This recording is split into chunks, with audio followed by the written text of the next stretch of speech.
Hello, my friends. My name is Claire, and you've stumbled upon Porch Coffee, so please stick around. Hi, friends. My name is Claire, and this is my channel, Woodshed Theory. Here, I make content about what it is like to live as an adult on the autism spectrum and whatever else feels good to me. So if that sounds good to you, or if you're feeling particularly gracious today, and I hope that you are, please go ahead and click the subscribe button. Ring the bell. I almost forgot to mention that I put out videos a few times a week, so click the like and the share. Ugh. I still have sand in my eyes. How was your week? If you're new here, I'm a late diagnosed autistic lady who has coffee with you on Monday mornings. Why? Why? Why? Why? Why is that? Well, because when you're on the autism spectrum, one of the things that entails is it can be hard to have friends. I experience that, and so do a lot of other people. So on Monday mornings, I get on here and I have coffee with you. I tell you about my week, and then you tell me about your week in the comments. And there you have it. Internet friends. Sometimes when I drink coffee, I think, this is definitely an acquired taste. And I find it interesting that it's a part of my morning ritual, because I do enjoy the taste. And I drink coffee black mostly. Every few years I go through like a creamer stage, a creamer experience. But mostly I drink it black. It's so good. But it's kind of strange, is it not? Anyway, Mug Club. Welcome to the Mug Club. So, Mug Club update. This week, there we have it. We're up to two people have joined the Mug Club this week. Welcome, welcome, welcome. We're at 187. If that's surprising to you, it's just as surprising to me. Oh, let's focus back on me. I appreciate everyone who goes to my website and supports my channel in that way. If you or anyone you know might be interested in getting a porch coffee mug and have porch coffee with us on Monday mornings, you can go to woodshedtheory.com. And I think it's just about coming up on a year that the website has been up. So that's 187 items in 1 year. So that's pretty cool. So thank you everyone for your support. There's no pressure. As I always say, Mug Club is in our hearts. So if you don't desire to get a mug and you still want to be in Mug Club, that's fine. But if you want this mug or other similar mugs or a sticker to turn your own mug into a mug, please go ahead and check that out. Can I tell you something? I may be going to bed, back to bed after this porch coffee. My week was busy, but also I don't know that I have much to show for it. I guess I do. It just hasn't like come out to the YouTube world yet. I did have a live stream yesterday. It was our members only live stream, and it was really fun. There was a lot of people who showed up to say hi. I like doing members only live streams because the group is smaller, so it gives us a chance to talk, kind of talk about what everyone wants to talk about, and really just hang out. When I say what everyone wants to talk about, I do talk a lot about my special interests, so there's that. But the reason I wanted to bring it up this time is this is the first time, I think out of 4 times we've done the live stream for members only, this is the first time that there has not been a technical issue. I know I've talked about this before, but I really thought that our live stream for members only was cursed, because the first time I couldn't get my video working, but everyone could see me, and then I had to restart the live stream and nobody could find it. Well, people found it, thank goodness, but it was a disaster on my end. And then the second time I lost the chat, and then I had to figure out a way to get the chat up somewhere else. Then the third time I lost power. inexplicably. So we ended up having to reschedule. So I just assumed that the live stream was cursed. And I was kind of okay with that because that sounds interesting and different. But this time it went perfectly. No issues with the camera, electricity, with the chat. We got to talk to some new people who were there, and we all had a nice time. So that was fun. That was a fun part of my week. I find that I do the live streams for members once a month. Every month so far without fail. I realize that it's the end of the month and I need to like do the live stream that week. I'm trying to get better at orienting a month to month schedule in my head, but without fail it just sneaks up on me the end of the month. But I am proud because one of the things I was worried about with having memberships is what can I bring to the table. And when I decided to do the memberships and the members only live stream, I thought that this is something I could do and I could commit to that. And so far it's gone really well. So I'm proud of that. Not that I'm not a reliable person, but I am an autistic person. And I do struggle sometimes with keeping a schedule as far as like, I feel like I struggle sometimes with meeting really specific expectations. So to combat that, I have a schedule for the live stream, the members only live stream, in which I can pick a time and date that works for me and hopefully works for other people who are watching.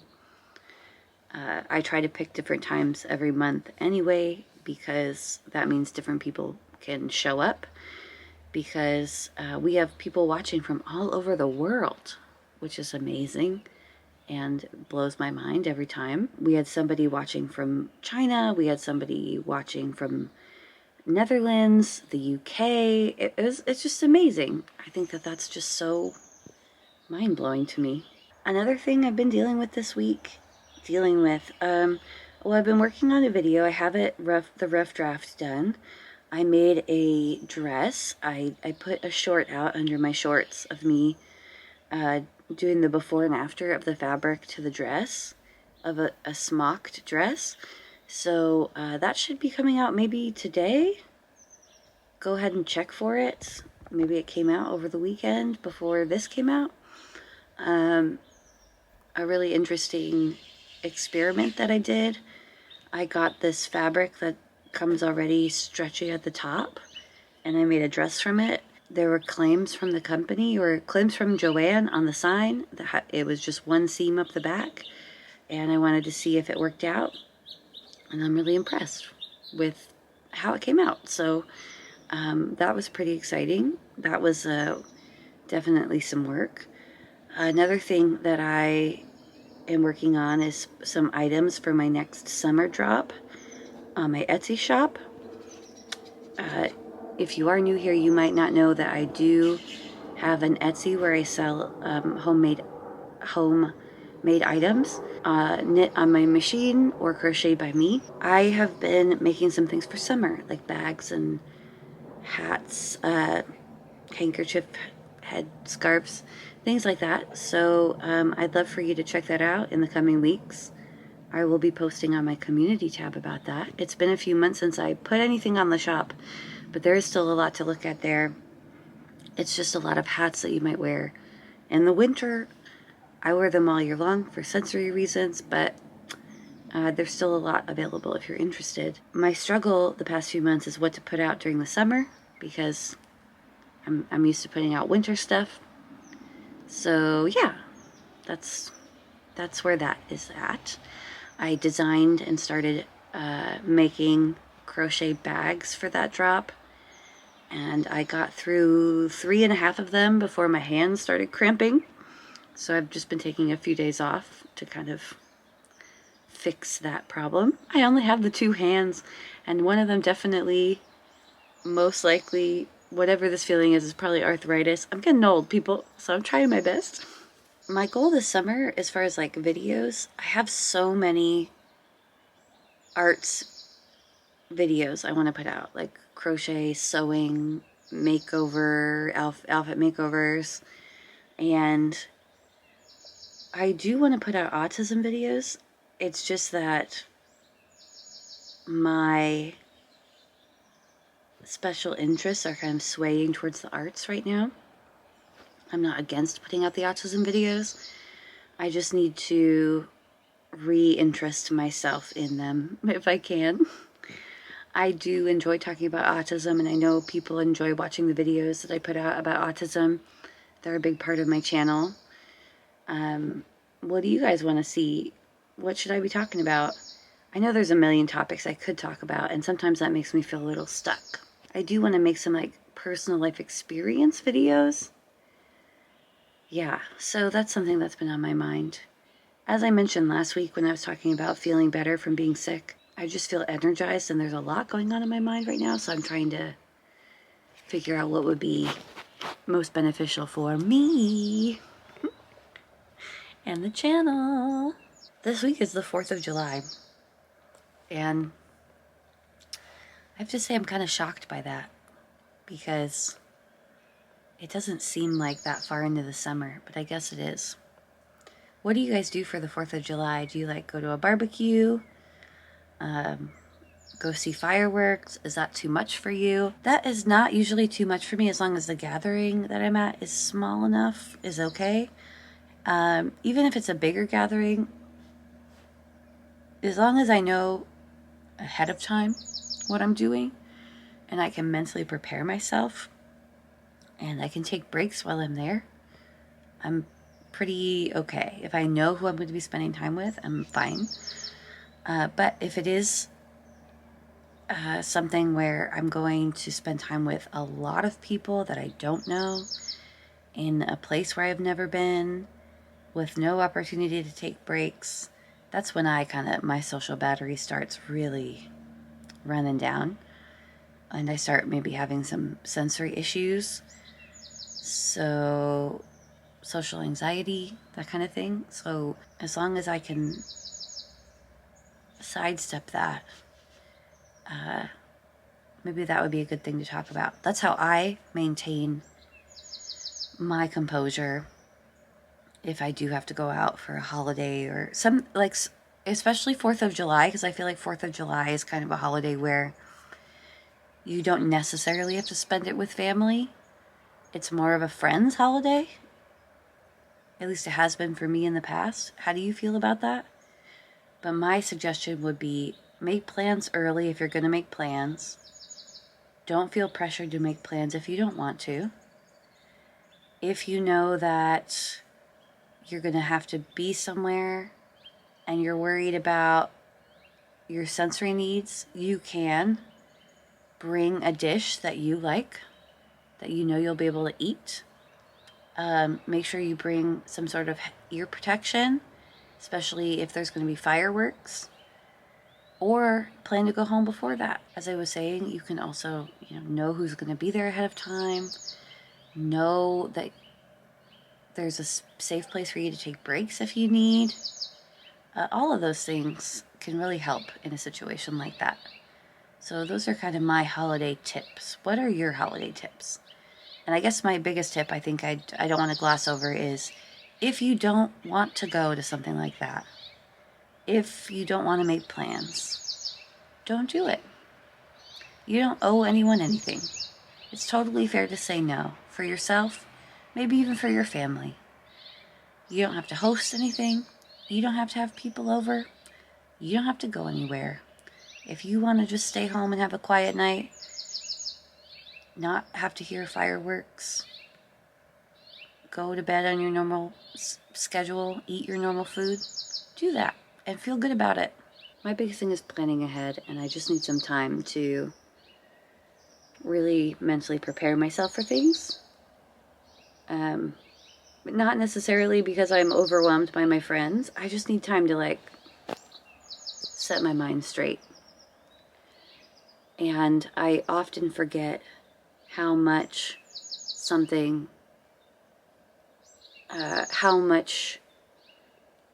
my social battery drains. I forget about that every time until I'm in the middle of things and I'm like, oh crap, or afterwards when I need to take a few days of a break to like get over having my social battery drained. Don't be afraid to assess your own needs, and don't be afraid to do what you need to do to feel comfortable. Well, now that I talked about that, I'll probably name this Porch Coffee like Autism 4th of July Holiday Tips. So because of that, if you have a tip for the holiday of the 4th of July, something like that, please go ahead and I'm getting old. Please go ahead and put that down in the comments so that we can really help some people who might be feeling anxious about an upcoming holiday.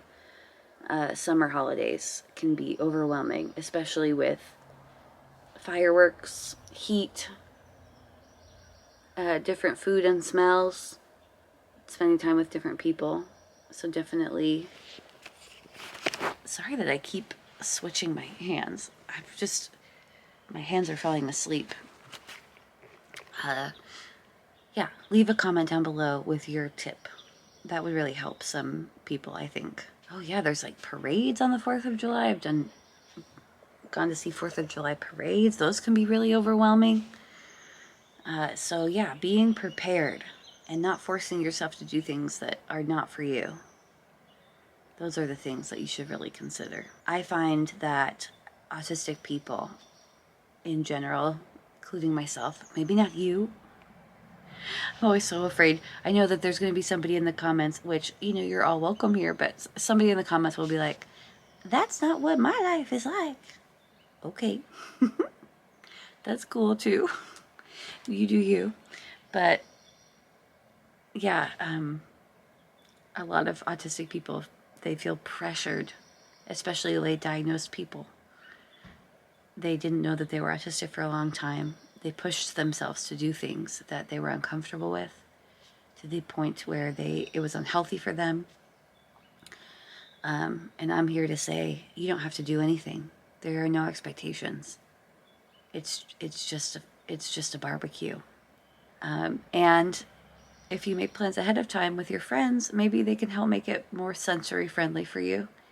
And if they want to see you, they'll help you with that. So they can make sure that there's a quiet room for you to go to if you need some time, or they can be okay with you sitting off in a corner on your phone for a while.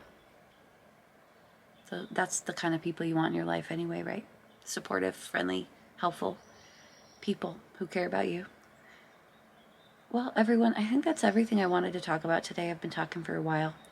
I hope that you have a wonderful day. I hope that you check out some of my videos coming out this week. I know that I need to be focused on a few business points this week on my end, so that's what I'm up to. But yeah, I hope you have a great week. Don't do anything you don't want to do, and I will see you next week. Bye.